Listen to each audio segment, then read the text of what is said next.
Hello and welcome once again to the Daily Message.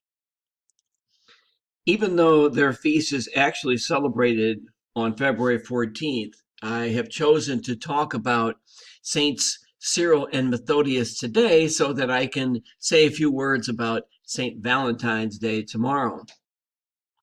Saints Cyril and Methodius were missionaries. They lived during the 9th century of the Christian era, and they were sent to convert the people of Eastern Europe, the Slavic nations.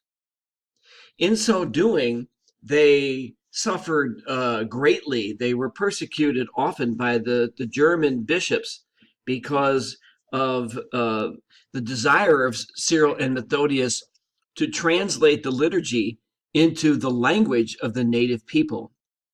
Eventually, their efforts bore fruit, and the people of the Slavic nations became Christianized. So it's for this reason that Cyril and Methodius are known as the patrons of ecumenism. So today I want to offer this brief prayer for Christian unity. There is still division within the Eastern and Western churches. It's something that's been going on for 1,000 years. It's something that both churches are attempting to heal. And so today, let us pray for the unity of all Christians.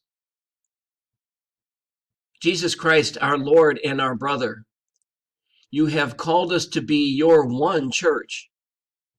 Make us one in our faith and hope, and one in our loving service.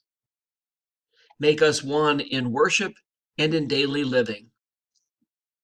Lord Jesus, send your Spirit to make us one as you want us to be.